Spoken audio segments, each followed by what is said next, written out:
자, 재밌는 짤 시간입니다. 첫 번째 짤. 봉지욱 기자의 페이스북. 그냥 선산이라더니 무려 125억대 땅이군요. 그것도 고속도로 호재는 반영되지 않은 상태에서 말입니다. 노선이 이대로 확철된 경우에는 그야말로 로또네요. 이야. 와. 이게 기득권 카르텔 아니야. 그러니까 돈 벌어서 그동안 주가 조작하고 경력 위조해가지고 돈 벌어서 다 땅 샀나 보네요. 야, 진짜 다 계획이 있었네요. 이러려고 이 맛에 대통령 하는 거 아닙니까? 양평군 땅만 125억. 그러니까 밝혀진 것만 최은순 김건희 일가가 갖고 있는 부동산이 1,000억 원대. 그래서 그때 대통령 선거 때 미니 신도시급이라고 했던 그거 밝혀낸 사람이 강덕구입니다. 아, 역시 강덕구. 네, 강덕구 의원이 그때 이제 대선 캠프에서 이것만 팠었죠.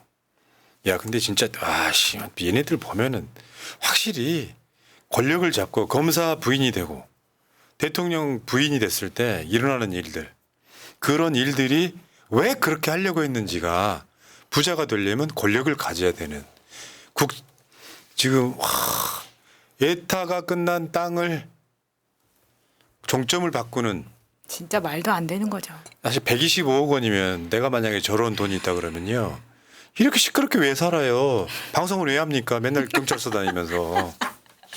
125억 원 있으면 어디 가서 저런 주택 하나 짓고 이자로만 살아도 돼. 미국에 저 그 2천억 원짜리 당첨된 이 사람의 종말이 뭔지 아세요? 막 스포츠카 사고 경비행기 사고 막 했어. 어떻게 끝났는 줄 아세요? 거짓골을. 그렇게 생각하지. 매일 나오는 이자 때문에 원금도 못 썼대. 내가 원하는 결말이야. 야, 난 내가 봤을 땐 그래. 지금 드러난 거, 지금 김건희가 삼부토건이나 관련이 있다 그러면 지금 김건희 계좌로 들어가겠어? 아유, 진짜 씨. 저거 언젠가는 저 다 밝혀지고 난 몰수된다고 봅니다. 몰수해야 아, 됩니다. 네. 자, 다음. 야, 김정은하고 닮은 자 하나가 있어요. 주위에 딸랑이들이 보이네요. 상남자시여 배신자의 성의는 능지처참이 마땅합니다. 홍카네요. 그다음에 이진숙으로 보입니다. MBC는 깊이 잃고 날려버리겠습니다. 그다음에 권익위 퀸 여사님 가방은 묻어버리고 응급헬기 조사 착수했습니다. 이따 그거 따로 다룹니다. 다음에 박민희 원전 수주 경사를 메인 뉴스로 폭우 피해보다 먼저 보도했습니다. 그러니까 이렇게 딸랑거리는 그 대상이 진짜 저 남성일까 여성일까 저런 그림을 볼 때마다 가장 먼저 의심이 됩니다. 저 그림은 정확하게 묘사를 한 건가? 근데 저게 누가 누군지 정말 확 보이고 한 장에 다 설명이 되네요. 지금 나라가 돌아가는 꼴이 어떤지. 폭우 피해보다 원전 수주가 메인이고. 참. 자, 그다음 최상병 수사 외압. 지금 막 뚝이 무너지고 있는데 막기 바쁘잖아요. 누가 이기나 해보. 자, 800-7070은 대통령 경호처 금융 로비 이후 막 녹취가 터지고 막 그렇습니다. 이제 남은 손이 없네요. 더 이상 막을 수가 없네요. 이렇게 1년이 지났다. 다음. 오늘 최상병 이렇게 보고하려고 하니까 저 소파에 누워있던 윤석열이가 거부권 행사해. 정말 저럴 것 같네요. 정말. 네. 지금 윤석열이 말하는 건 이제 거부권인데 사실 그런 거잖아요. 정말 어제 임성근이가 최혜병 그 묘소에 갔다면서요. 참, 아유. 그러니까 임성근 씨는 나중에 이 모든 사태가 정리된 다음에 어떻게 생활을 하려고 저러나 모르겠어요. 그러니까 해병대 내에서 임성근의 그 자리는 뭐 사단장이라는 지위는 어떻게 지킬지 모르더라도 자기의 그 어떤 장군으로서의 권위라고 할 수 있습니까? 그런 어떤 명예가 완전히 땅바닥에 처박혔잖아요. 그 군인으로서 무슨 의미가 있습니까? 저렇게 사는 게. 그러니까 오늘 임성근이가 핸드폰 비번을 까먹었다고. 진짜 너무 변명도 진짜 찌질하고. 나는 까먹었을 수도 있다고 생각해. 뭔 말이냐면요. 급하게 감추려다 보니까 막 집어넣어서 자기도 모르는 상태로 까먹을 걸 쓸 수도 있잖아요. 그럼 자기가 풀 수도 있잖아. 아니 급하게 하다 보니까 나도 있잖아요. 저 경찰이나 검찰 수사받을까봐 비밀번호를 길게 했는데 요거 못 풀게 하려고 엄청 길게 하다 보니까 헷갈리기 시작하는 거예요. 뭐 그랬을 수도 있겠다. 근데 말이 안 되는 거죠. 그런 쉴드는 특별한 경우에는 이해가 되겠지만 결국 한동훈의 스킬을 그대로 따라하고 있는 거지. 자, 다음. 특검 여론, 필요 여론. 폭우와 강한 비바람이 예상되오니. 자, 근데 지금 국민의힘이 윤석열로 추정되는 자를 지금 안정장구까지 해서 꼭 무사히 건너드리겠습니다. 허리 높이까지 들어가 뭐 이렇게. 야, 이거 비유가 기가 막히네. 진짜 기가 막히네요 이거. 저거 민중의 소리 만평일 네, 거예요. 민중의 소리 만평. 정말 그건 것 같네요. 오히려 지금 업고 있는 사람은 보호 장비가 없고 업힌 사람은 보호 장비에 헬멧까지 썼을 걸로 추정됩니다. 자, 다음 이 이슈를 원전 이슈를 메인으로 다룰까 하다가 뺏어야 돼. 다시 집어넣었어요. 윤석열이가 대선 때 자기 공약이었다고 탈원전 백지와 원전 최광국 건설이라고 이거를 JRT한 거죠. 쉽게 표현하면. 네. 근데 이 논란이 뭐냐면요. 넘겨보세요. 이게 덤핑 논란이 장난 아니에요. 그러니까 프랑스보다 반값 제시했다는 거죠. 그러니까 이명박이 저런 식으로 UAE에 원전을 팔았잖아요. 결국에는 우리가 대출해주고 그 돈으로 원전 미치는 짓고 장사. 원전 그 돌리면서 나오는 수익금을 야금야금 받아가는 이런 방식으로 지금 팔았는데 지금 그마저도 안 되는 완전 그 반값으로 후려쳤다는 거 아닙니까? 프랑스의 반값, 중국보다 낮은 단가. 그 덤핑 얘기가 나올 수밖에 없는 거예요. 지금 거기다가 아까도 이야기 나온 거지만 원전 짓는데 한국 돈 들어갑니다. 도대체 뭐예요? 그러다가 나중에 저번처럼 탕감해 주는 거 아니야?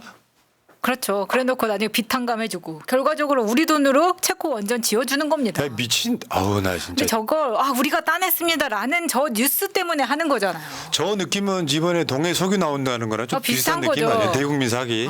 진짜 나라를 어떻게 말아먹고 있는 건 진짜 걱정돼요. 그다음 비슷한 거죠. 경인만평 호재 발표도 무섭다. 체코 원전 수주 책밭. 돈 벌었다고 하면 트럼프가 방위비 분담금 더 내라고 할까봐 겁난다는 거죠, 이건. 근데 사실 돈 번 게 아니잖아요. 음.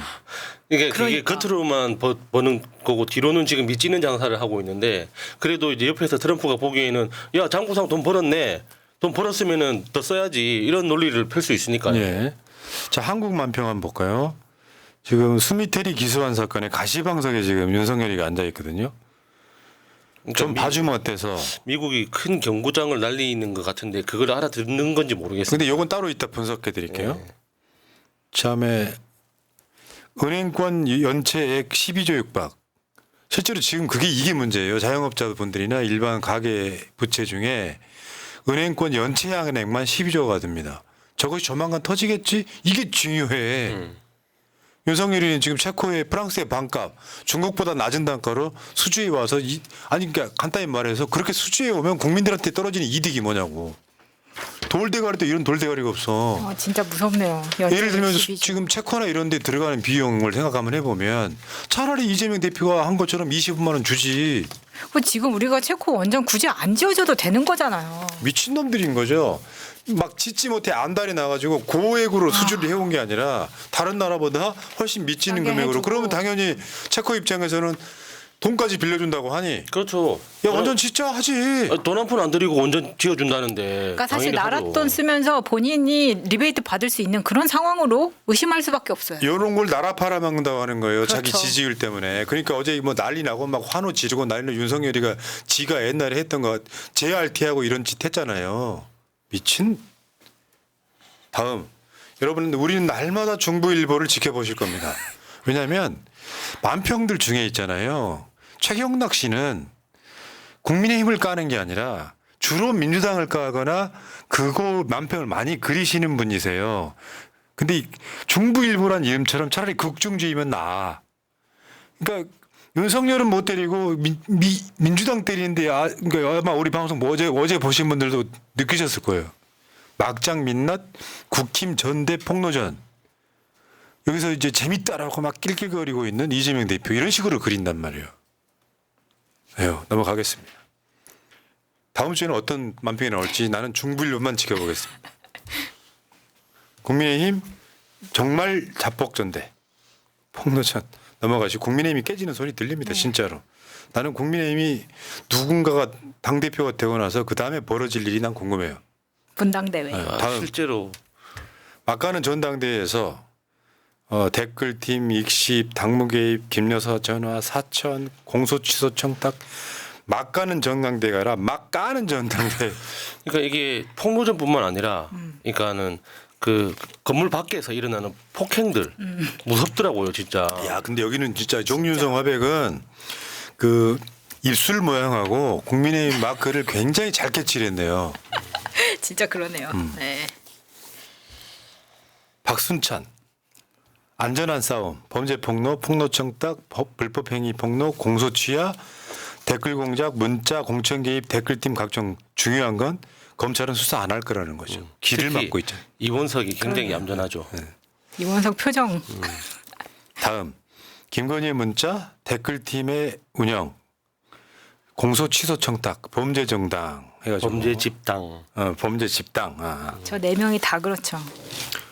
그다음 오늘 서울시 의원이 한동훈 면전에서 항의한 거예요. 패스트트랙 투쟁 폄훼, 한동훈 후보 당대표 자격 없다라고. 아. 여러 이름은 모르셔도 되는데요. 저 서울시 의원입니다. 서울시. 대단하네요. 국민의힘 의원입니다. 대단하네요. 네. 한동훈 놀라서 코가 나온 것 같네요, 지금. 당황스러운 거죠. 예. 뭔가 뚜껑이 들썩한 것 같기도 하고. 다음에 이진숙이가 KBS 본관을 박정희 센터. 어머. 님이 동대구역을 그러니까 뭐, 박정희역으로 받아더니. 무슨 공원도 뭐 박정희 공원으로 바꾸자 뭐 그런 이야기를. 여의도 광장, 여의도 공원 바로 옆에 KBS 본관이 있죠. 그러니까 이게 내가 봤을 땐 그래요. 이 말 좀 길게 할게요. 시간 오늘 많아 보이니까. 박정희가요. 대한민국 경제를 살렸다는 주장도 반만 맞다고요. 사실 박정희의 경제개발 5개년 계획 같은 경우는 그전 짧았지만 민주당 정권이 했던 계획이에요. 그런데 대한민국이라고 하는 나라가 기본적으로 국채가 뭐예요? 민주국가란 말이죠. 세상에 어떤 나라에서 그냥 생각해봐. 여러분 지금도 전 세계에 아프리카나 아시아 같은데 독재국가 있습니다. 막 20년씩 집권하고 그런 네. 사람들이 있어. 그 집권을 위해서는 필연적으로 독재가 필요해요. 왜? 말도 안 된다. 근데 막 법을 바꾸고 부정행위를 하고 해서 꾸역꾸역 반대파 탄압하고 죽이고 해가지고 10년, 20년 끌어가지 않습니까? 대한민국에 그런 대통령이 이승만 있었고 박정희가 있었잖아요. 이제 독재자였단 말이야. 독재자는 민주주의 국가에서는 적 같은 거예요. 네. 그 박정희 때 경제 개발을 좀 했다고 치자. 100% 인정 못 하겠지만 그럼 독재자라고 하는 건 민주국가의 적이란 말이에요. 심지어 박정희는 친일 부역자야. 일본 육사 가기 위해서 혈서를 쓰고 갔던 자야. 역사적으로 보면 민족의 반역자야. 그런 애를 대구에다가 동상을 세우고 KBS 본관을 박정희 센터라고 하자는 것은 저건 대한민국 사회가 저런 애들이 거의 정신병자 수준으로 들어간다는 소리예요. 그러니까 박정희가 공과를 따지자고 했을 때로 열받는 게 이거야. 박정희가 무너졌을 때 박정희는 독재자가 끝났다라고 국민들은 박수를 쳤어요. 그러다가 얘네들이 보수 정권에 밀만한 사람이 없어가지고 박정희를 끌어올리면서 경제를 살렸다고 공과 중에 공을 끌어올린 거예요. 사실은 박정희가 죽었을 때는 박정희를 찬양하는 사람 한 명도 없었단 말이에요. 그러니까 박정희가 경제를 성장시켰다는 게 가장 대표적인 거짓말입니다. 그러니까 우리나라가 전쟁 이후에 이승만 거치면서 굉장히 경제적으로 어려웠는데 그럼에도 불구하고 조금씩이라도 성장할 수 있었던 건 미국의 원조 때문이었어요. 그 미국이 대한민국이 예뻐서 그러면 원조를 했냐? 그게 아니잖아요.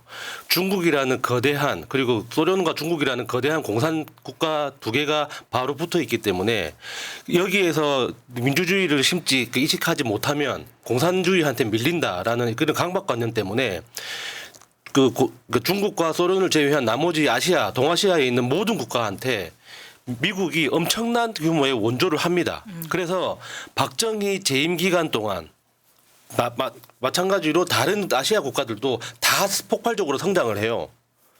대한민국만 성장한 게 아니란 말이에요. 그러니까 미국의 원조 때문에 성장을 한 건데 그게 박정희 능력입니까? 우리가 알잖아요. 그 스위스 계좌. 무슨 돈입니까? 미국 원조를 슈킹한 거예요. 미국 원조금을 왜 저 국민한테 돌아가야 되는 돈을. 베트남 전쟁 때 전쟁 배상금 같은 거 네. 그것도 슈킹했다고 알려져 있지요. 그것이 박근혜 탄핵 때 박근혜한테. 스위스 계좌 얘기가 나왔던 거고요. 일본이 원조해 준 것도 슈킹했다고 알려져 있죠. 그런데 아니 그러니까 저게 2차 가해라고 하는 거예요. 뭐냐 민주화 등으로 희생돼서 돌아가신 분들 있죠. 그분들이 보기에 박정희를 찬양한답시고 멀쩡한 KBS 본관을 박정희 센터로 만들자고 주장을 하면 비상식적일 뿐더러 유족들 입장에서는 피해자 입장에서는 2차 가해 아니에요. 박정희 찬양하는 저래서 저거는 극우라고 하는 거예요. 채팅창에 좋은 의견 있습니다. 김재규 센터. 자 다음 거 한번 볼게요. 지금 저는 이렇게 봅니다. 홍명보 감독을 선임하는 데 있어서 대한축구협회가 무능했던 건 사실이에요. 과정을 보면 쇼만 한 거예요. 특히나 지금 우리나라 축구의 주 팬층의 주류가 20, 30대잖아요. 그러니까 20, 30대한테 가장 중요한 이슈 중에 하나가 공정함입니다. 그러니까 이번에 이제 홍명보 감독의 태도도 문제가 되지만 축구협회가 보여줬던 건 다 밀실이어서 진행이 됐던 거예요.